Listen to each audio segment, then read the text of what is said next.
In today's video, we'll cover the following topics: setting up an action, setting up a business rule, and setting up a workflow. Processes in CardExchange Cloud is a very powerful feature that will allow you to set up rules that run an action when events in the system are triggered. A process is set up in 3 steps. First, you define the action that will happen. Second, you set up a business rule to run if the condition is met. Third, you configure the workflow to trigger whenever a system event occurs. In this video, I'll go over the process of setting up the system to send an email to the end user whenever their photo has either been approved or rejected. Informing your users of events is just one way that you can use processes. To start, we will configure an action to send an email when a photo is rejected, and an action to send an email when a photo is approved. In the Admin Center, on the left-hand side menu, click on Processes, then click on the Actions menu item. Here on the Action Overview screen, you will see all of your actions that have been previously configured. To add a new action, click on the plus button in the top right corner. A new pane will open up on the right-hand side. Here we will give our action a name.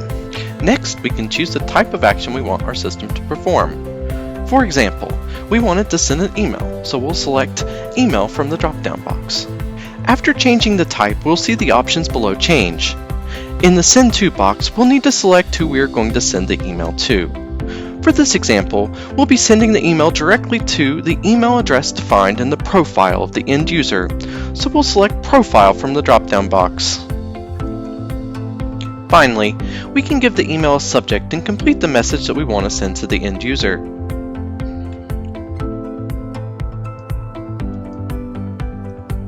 To finish setting up the action, click on the Save button at the bottom.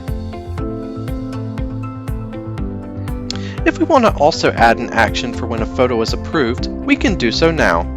Add another action, and then fill in the same information and customize your message to the end user.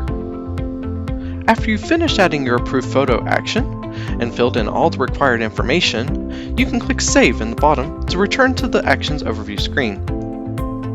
Now that we have our 2 actions set up, we can define the business rule conditions. Click on the Business Rules under the Processes tab in the left-hand side. Then you'll be brought to the Business Rules Overview screen. Here you'll see any of the business rules that you have previously defined. For this example, we'll be configuring 2 business rules to run whenever a photo changes status. Let's start with Rejected Photo.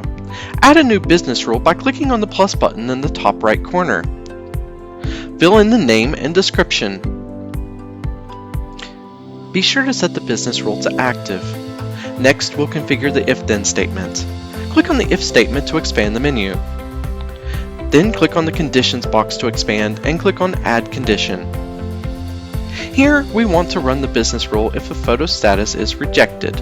Select Photo Status from the drop-down field. Select Equals from the Operators drop-down. Then select Rejected from the Value drop-down. To finalize the condition, click on the plus button in the bottom left of the condition.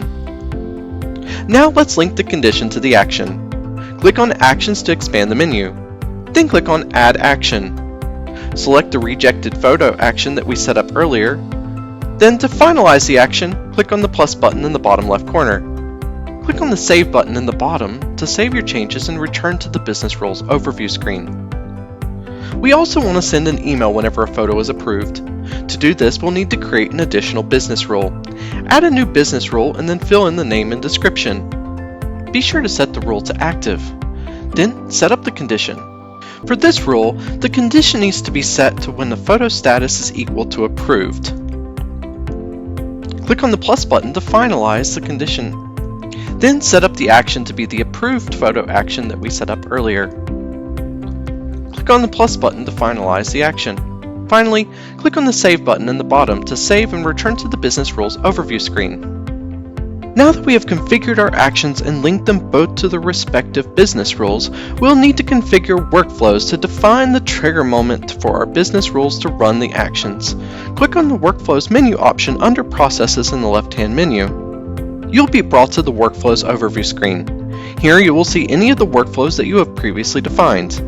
Click on the plus button in the top right corner to add a workflow. Let's start by adding the workflow for a rejected photo. Provide a name and description for the workflow. Then, under the event, we can define our trigger moment. For the system to be triggered and the correct photo status change, we'll need to select On Photo Rejected. Be sure that the workflow is set to active. Then, in the Business Rules drop-down menu, click on the Add Business Rule to Workflow button. Select the rejected photo business rule that we set up earlier, then click on the plus button to finalize your selection. Click on the Save button in the bottom to be brought back to the Workflows overview screen. Lastly, we need to add a workflow for our approved photo business rule to run. Add a new workflow, then fill in the name and description. For the event, we'll select On Photo Approved from the drop-down. Be sure that the business rule is set to active. Then, click on the Business Rules drop-down, then click on the Add Business Rule to Workflow button. Select the approved photo rule that we set up earlier, then click on the plus button to finalize your selection. Click on the Save button in the bottom to be brought back to the Workflows overview screen.